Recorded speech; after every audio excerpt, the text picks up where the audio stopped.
Hello friends, इस video में हम देखते हैं अपने वेब पेज पर हम इमेज कैसे डिस्प्ले कराएंगे। इमेज को कैसे लेके आएंगे अपने वेब पेज के ऊपर।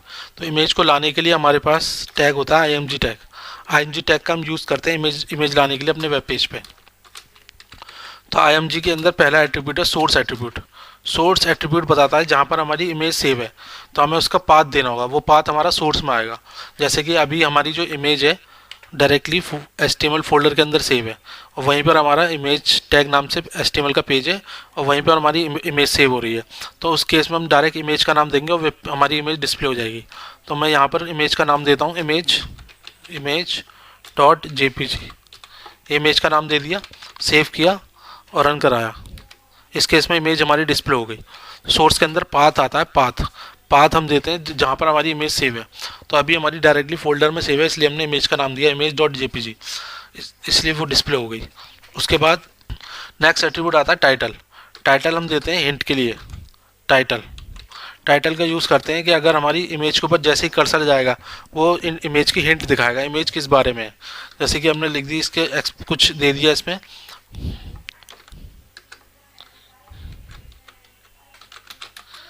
Evening sunset image. हमने लिख दिया इवनिंग सनसेट।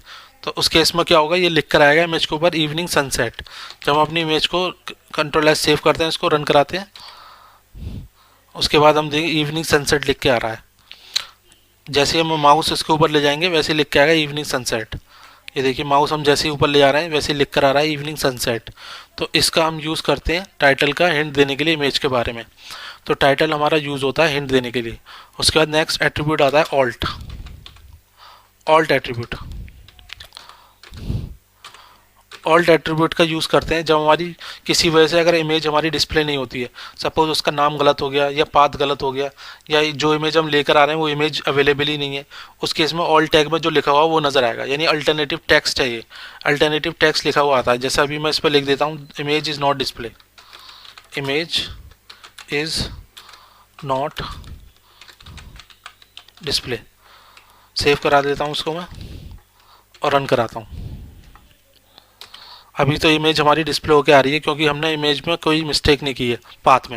लेकिन अगर मैं सपोज इमेज का नाम इमेज 1 रख दूं, जो कि इमेज ये है ही नहीं, लेकिन हमने इमेज 1 कर दिया, गलती से इसका नाम गलत रख दिया, तो उस केस में हम जब इसको करेंगे तो अल्टरनेटिव टेक्स्ट ना जाएगा इमेज इज़ नॉट डिस्प्ले। ये इसलिए नज़र आ रहा है क्योंकि हमारी इमेज का जो नाम है वो गलत है, क्योंकि जो इमेज 1 नाम से कोई इमेज ही नहीं है, इमेज नाम से इमेज है। तो इस केस में हमारी ये ऑल्टरनेटिव टेक्स्ट को नज़र आएगा, ऑल्टरनेटिव टेक्स्ट नज़र आएगा इमेज इज़ नॉट डिस्प्ले।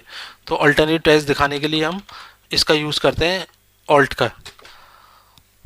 तो हम वापस इस इमेज को ले आते हैं, इमेज का नाम सही दे देते हैं, इमेज नाम है इसका, सेव करते हैं और रन कराते हैं इसको F5। ये हो गया इमेज। उसके बाद हमारा नेक्स्ट एट्रीब्यूट आता है विड्थ। हम इमेज की विड्थ दे सकते हैं। अगर हम कुछ भी विड्थ नहीं देते हैं ना हाइट देते हैं, तो वो डिफ़ॉल्ट जो भी इसका इमेज और इमेज की विड्थ और हाइट है उस विड्थ हाइट में नज़र आएगी हमारी इमेज। लेकिन इसको हम चेंज कर सकते हैं विड्थ को और हाइट को।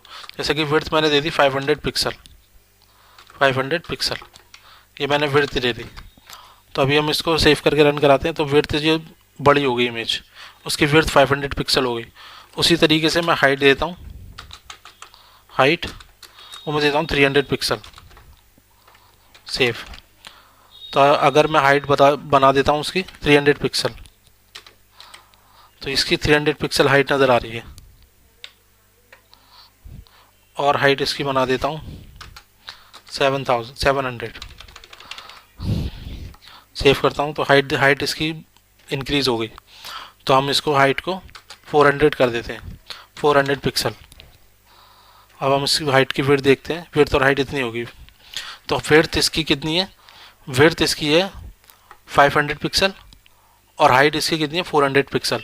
तो विड्थ और हाइट हम चेंज कर सकते हैं अपने अकॉर्डिंग जब भी हमें ज़रूरत होगी इमेज लगाने के लिए। तो इमेज टैग में ये एट्रीब्यूट यूज़ होते हैं हमारे इमेज डिस्प्ले कराने के लिए और बाकी कामों के लिए। इसके बाद हम देखते हैं इमेज अगर हमारी करंट फोल्डर में है, इमेज हमारी करंट फोल्डर में है, जैसे कि हमने यहाँ जहाँ पर हमारी इमेज है, जहाँ पर हमारा इमेज टैग ना, जैसे HTML फोल्डर में हमारी इमेज पड़ी हुई है और उसी में हमारा इमेज टैग नाम से पेज पड़ा हुआ है, तो उस केस में डायरेक्ट इमेज का नाम देना होता है। लेकिन अगर हम किसी फोल्डर में इमेज रखते हैं, जैसे कि मैंने इसको न्यू फोल्डर बनाया, न्यू फोल्डर में मैंने दिया इमेजेस, तो मैंने इमेजेस नाम का एक फ़ोल्डर बनाया और उस फोल्डर के अंदर इमेज रख दी, यहाँ से ले जाकर कट और यहाँ पर पेस्ट कर दी, पेस्ट। तो अब हमारी इमेज जो है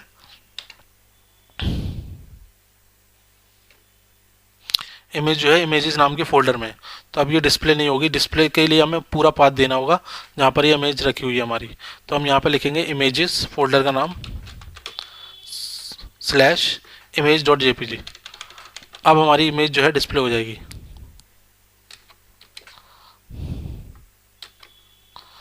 अगर हम उसके पाथ गलत देते, image.jpg देते खाली और उसको हम रन कराते, तो ये इमेज डिस्प्ले नहीं होती। तो इसलिए हमें इसका पूरा पाथ देना होगा जहाँ पर हमारी इमेज सेव है। इमेजेस फोल्डर के अंदर सेव है image.jpg नाम की इमेज, तो हम फोल्डर का नाम देंगे // के बाद इमेज का नाम देंगे। तो जब हमारी इस तरीके से हमारी फोल्डर के अंदर अगर इमेज रखी हुई है तो हमें पूरा पाथ देना होगा जहाँ पर हमारी इमेज है, फोल्डर का नाम / फिर इमेज का नाम। इस तरीके से अगर हमारी इमेज डिस्प्ले होगी। इस तरीके से अगर हमें इमेज एक और फोल्डर, इमेज इसके अंदर भी एक और फोल्डर बना देते हैं हम डेमो नाम से, और इसमें हम इमेज डाल देते हैं। अब हमारी इमेज के अंदर डेमो के अंदर रखी हुई है। इसको हम डिस्प्ले कराएं सेव करके F5। ये डिस्प्ले नहीं होगी क्योंकि हमारी इमेज कहाँ पर रखी हुई है, इमेजेस नाम के फोल्डर के अंदर, डेमो नाम के फोल्डर के अंदर। हमने जो इमेज सेव की हुई है इमेजेस फोल्डर के अंदर, डेमो नाम के फोल्डर के अंदर इमेज हमारी रखी हुई है। तो इस केस में हमें क्या करना होगा, इस केस में पूरा पाथ देना होगा जहाँ पर हमारी इमेज रखी हुई है। तो हम क्या करेंगे, पूरा लिखेंगे इमेजेस फोल्डर के अंदर डेमो नाम का फोल्डर है, उसके अंदर हमें इमेज का नाम लिखना है image.jpg। तो अभी हमारी इमेज को डिस्प्ले कराएगा। ये डिस्प्ले हो गई हमारी। तो इस तरीके से हम पूरा पाथ देंगे जहाँ पर हमारी इमेज रखी हुई है।